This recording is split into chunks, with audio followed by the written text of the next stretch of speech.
আপনারা দেখছেন Bankura TV breaking news. Bankura টিভিতে আপনাদের স্বাগতম।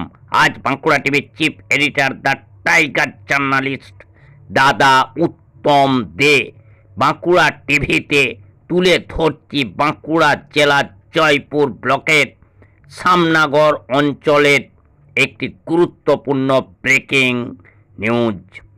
আরজি করের ঘটনায় মুখ্যমন্ত্রীর পদত্যাগ চেয়ে আজ কতুলপুর বিজেপি মণ্ডল 3 সামনাগর অঞ্চলের ডাকে এক পথসভা হয়ে গেল। সেই পথসভার খবর আপনারা দেখতে থাকুন বাঁকুড়া টিভির পর্দায়। যে বাঁকুড়া টিভি প্রতিবাদী মানুষের কণ্ঠস্বর, প্রতিবাদী আম জনতার কণ্ঠস্বর। যে বাঁকুড়া টিভি কণ্ঠস্বরই হলো সমাজের শোষিত, বঞ্চিত, নিপীড়িত মানুষের কণ্ঠস্বর। দেখতে থাকুন সেই বাঁকুড়া জেলার কতুলপুর মণ্ডল 3 সামনাগর অঞ্চলের ডাকে আরজি করের ঘটনায় মুখ্যমন্ত্রীর পদত্যাগ চেয়ে যে পথসভা, সেই পথসভায় গর্জে উঠল একটাই স্লোগান, উঠল মুখ্যমন্ত্রীর পদত্যাগ। দেখতে থাকুন সেই খবর। মুখ্যমন্ত্রীর পদত্যাগ। You want justice, justice, justice. You want justice, justice, justice.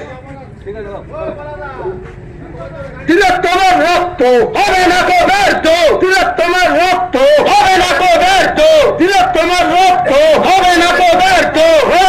লড়াই চাই, লড়াই করে বাঁচতে চাই, লড়াই চাই, লড়াই করে বাঁচতে চাই।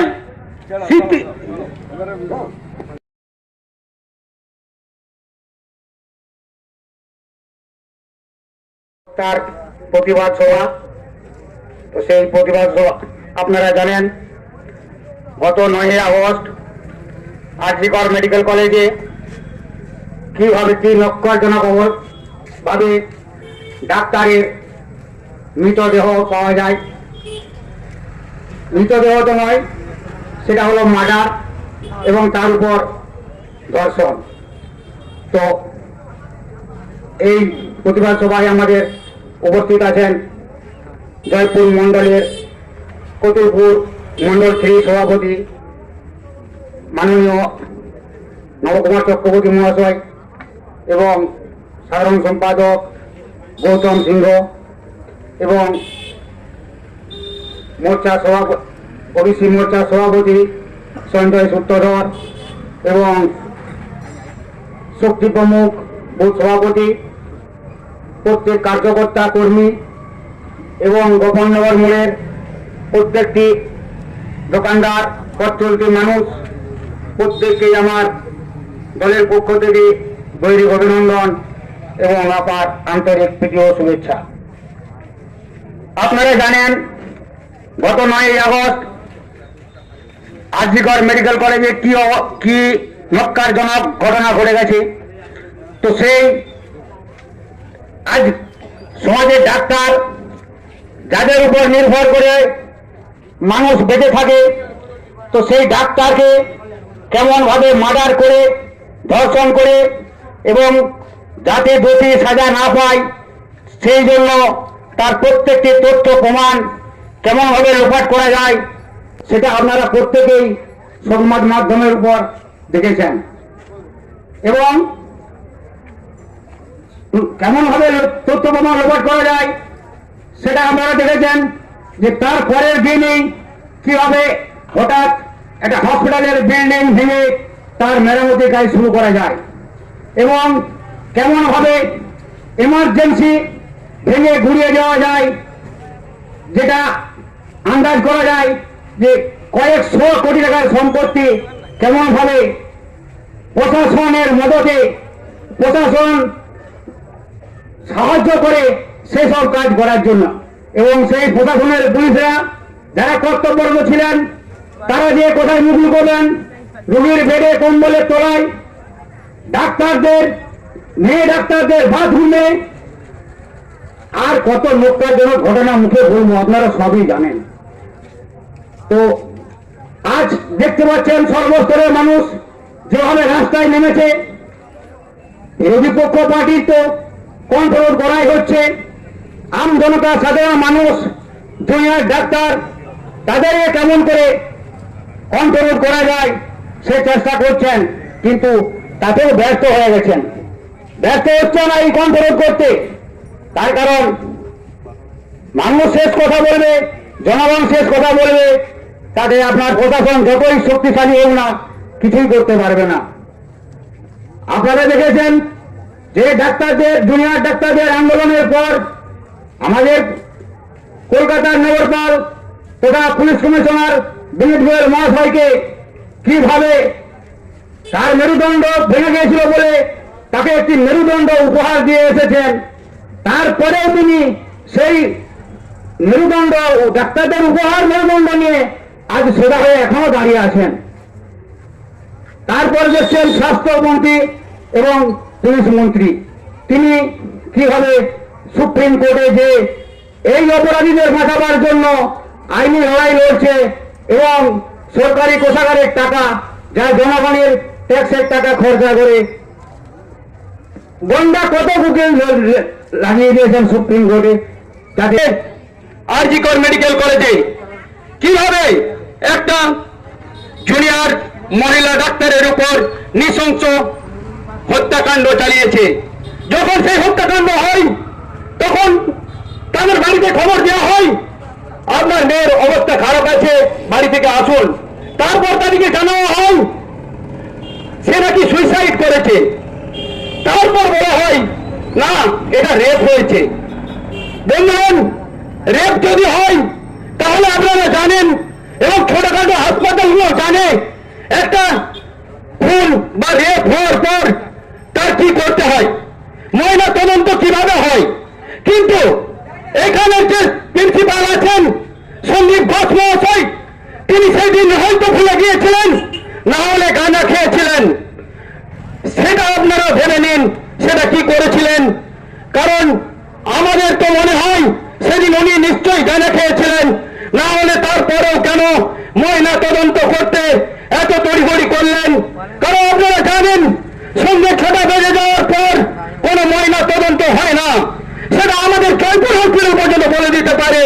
আর যেখানে মুখ্যমন্ত্রীর নাকের তলায় যে আরজি কর হসপিটাল, যেখানে প্রিন্সিপাল সন্দীপ ঘোষ, তিনি জানেন না যে সন্ধ্যে 6টার পর ময়না তদন্ত করা যায় না। ময়না তদন্ত করলেন, ময়না তদন্ত করার পরে চট জলদির সঙ্গে সেই লাশটাকে বাড়ির অনুমতি ছাড়াও শ্মশান ঘাটে নিয়ে গেলেন। শ্মশান ঘাটে গার্জেন সই বা ফ্যামিলি সই লাগে, সেই সই না করিয়ে তারা সেই দগ্ধ নগ্ন দেহটাকে চিতায় শুইয়ে পুড়িয়ে দিলেন এবং সমস্ত প্রমাণ লটপট করার উদ্দেশ্যে সেই দিনই আরজি কর সেমিনার রুম ভাঙচুর করলেন এবং ভাঙচুর করে তারা কি জানালেন, যে জানালেন কিছু দুষ্কৃতী এটা ভাঙচুর করেছে। আরে ভাই, দুষ্কৃতী এলো কোথার থেকে? এই স্বাস্থ্য ভবনের কাছে অনুমতি নেই, পিডব্লিউডির কাছ থেকে ভাঙার অনুমতি নেওয়া হয়েছে, তার প্রমাণ মিলেছে। তাহলে আপনারা কেন বলেছিলেন সেদিন যে এটা দুষ্কৃতি তাণ্ডব হয়েছে?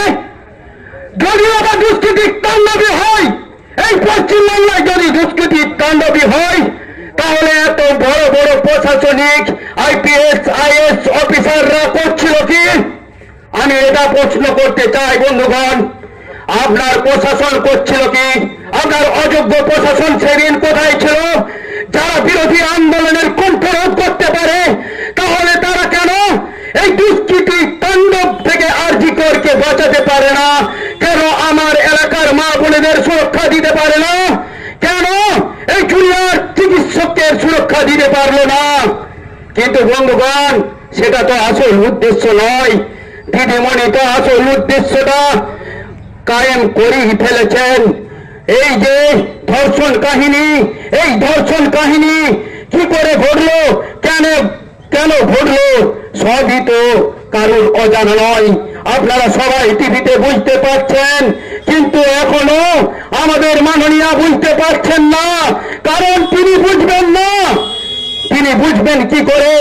এই যে একজন দুষ্কৃতিবাজ দালাল সিন্ডিকেট রাজ চালানোর জন্য মুর্শিদাবাদ মেডিকেল কলেজ থেকে যে সন্দীপ ঘোষকে নিয়ে এসেছিল আরজি করে প্রিন্সিপাল করা হয়, এবং সেখান থেকেই এই যে আমাদের মেডিকেল কলেজে যে সিন্ডিকেট রাজ চলছে, যেভাবে অন্যায় অত্যাচার চলছে, অন্যায় অত্যাচার চালনা করার জন্য কিভাবে সেখান থেকে স্টুডেন্টরা যখন ফেল করে, স্টুডেন্টরা ভর্তি হতে গেলে পয়সা লাগে, আবার নাম্বার কম পাইয়ে দিয়ে তাদের কাছ থেকে পয়সা নেওয়া হয়, সেই পয়সার ভাগ যায় কোথায় সেটা আপনাদের আর বুঝতে বাকি নেই। বন্ধুগণ, ভাবুন কিভাবে এইভাবে আমাদের এই পশ্চিম বাংলার প্রতিটি মেডিকেল কলেজে এই তোলাবাজি, ধান্দাবাজি, দুর্নীতিগ্রস্ত করে তুলেছে,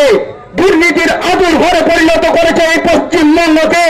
আপনারা দেখেছেন একটার পর একটা দুর্নীতি, সেই দুর্নীতিকে ছাপিয়ে এখন যে এই আরজিকর কাণ্ডের দুর্নীতি, এই দুর্নীতি শুধু আজ আর পশ্চিমবঙ্গে নেই। এই দুর্নীতির কথা আজ দেশ বিদেশে ভারতবর্ষের প্রতিটি রাজ্যের কানায় কানায় পৌঁছে গেছে।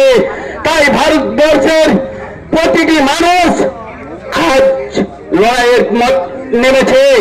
কারণ আমরা চাই এই পশ্চিমবঙ্গের আইনি শাসন, শাসকের আইন নয়, এই পশ্চিমবঙ্গটা এখন কিসে পরিণত হয়েছে? দুর্নীতিবাজ, তোলাবাজ, সিন্ডিকেট রাজে পরিণত হয়েছে। কিভাবে একটার পর একটা কাহিনী ঘটিয়ে চলেছে, তার থেকে কিভাবে রক্ষা পাওয়া যায় সেই জন্য দেশ থেকে বিদেশ পর্যন্ত এই লড়াই চলছে। আজ দেখতে পাচ্ছেন দিনের পর দিন, রাতের পর রাত কলকাতায় কিভাবে পথে নামছে মানুষ। আজ নিয়ে 3 রাত হয়ে গেল, যাদের চোখে ঘুম নেই তারা শুধু একটাই দাবি, যেখানে পুলিশ প্রশাসন ব্যর্থ, পুলিশ প্রশাসন তার সঠিক কাজ করতে পারে না, যে স্বাস্থ্য ভবনের সঠিক কাজ হয় না, যে প্রশাসন নির্লজ্জ মেরুদণ্ডহীন, সেই প্রশাসনের কর্তা। অতএব এই স্বাস্থ্যমন্ত্রী, এই পুলিশ মন্ত্রী, এই মুখ্যমন্ত্রীর পদত্যাগ চাই। তাই মানুষ একটাই কথা বলছে, দাবি এক, মুখ্যমন্ত্রীর পদত্যাগ, এর বিচার হয়। জাস্টিস ফর আরজিকর, জাস্টিস চাই। কাল থেকে জাস্টিস ডিমান্ড করেছেন। কোনোভাবেই এই অন্যায় অত্যাচার আমরা আর এই পশ্চিম বাংলায় হতে যাব না। এই পশ্চিম বাংলায় আমরা অন্যায় অত্যাচার মেনে নিতে পারবো না। তাই তারা এক শপথ নিয়েছেন, রাজপথে নেমেছেন, কিভাবে বাঁচানো যায়, কিভাবে এই গণতন্ত্র বাঁচানো যায়, গণতন্ত্র ধ্বংসকারী সরকারটাকে কিভাবে পশ্চিম বাংলা থেকে উৎখাত করা যায় তার বধূ নিয়েছেন। তাই বলছি বন্ধুগণ, আপনারাও জাগুন এবং এই ছাত্র সমাজের সঙ্গে সহমত হয়ে একসাথে আগিয়ে আসুন, এই পথে নামুন, এইভাবেই শপথ নিন আগামী দিনে একটা সুষ্ঠু সামাজিক শৃঙ্খলাবদ্ধ সমাজ গড়তে আগিয়ে আসুন এবং সংঘবদ্ধ হন।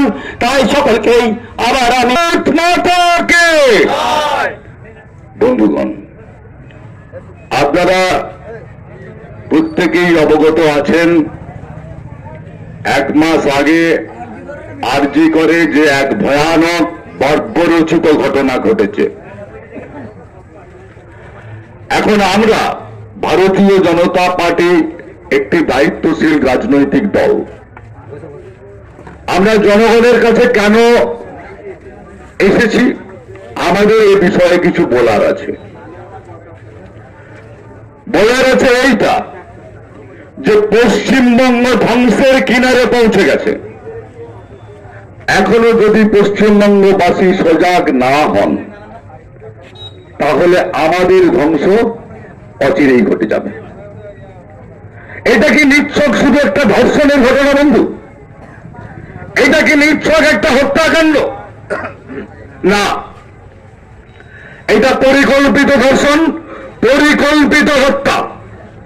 এবং যখন একটি রাষ্ট্রশক্তি, একটি রাজ্যের সর্বস্তরের পুলিশ প্রশাসন, স্বাস্থ্য দপ্তর, আমরা এই খুন এবং ধর্ষণ কাণ্ডের সাথে, এই পরিকল্পনার সাথে যুক্ত প্রত্যক্ষ হবে, তখনই আতঙ্কের কারণ হয়ে দাঁড়ায়।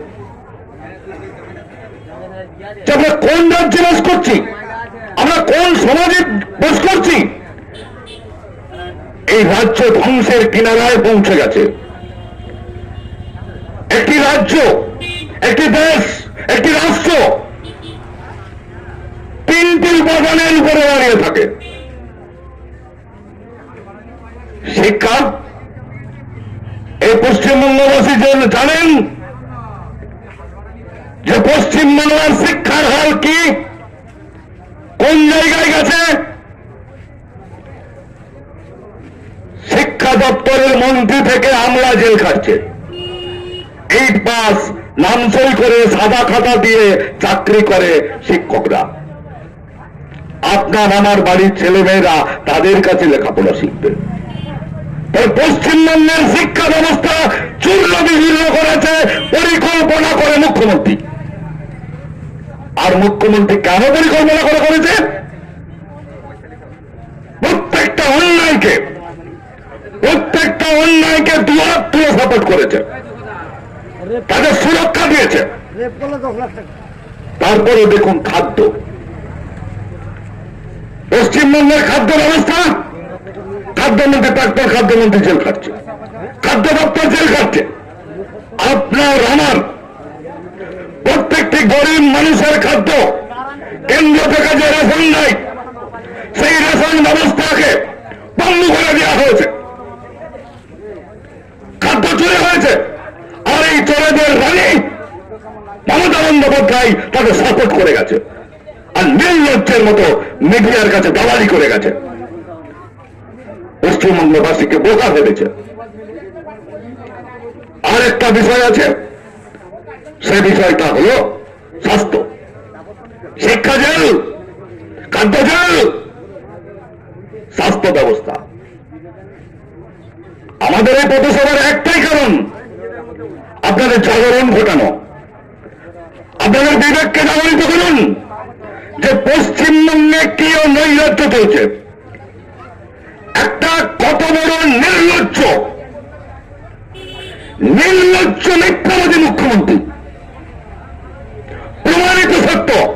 আপনারা টিভির পর্দায় দেখেছেন এই ধর্ষণ কাণ্ডের পরে উনি কি বলেছেন?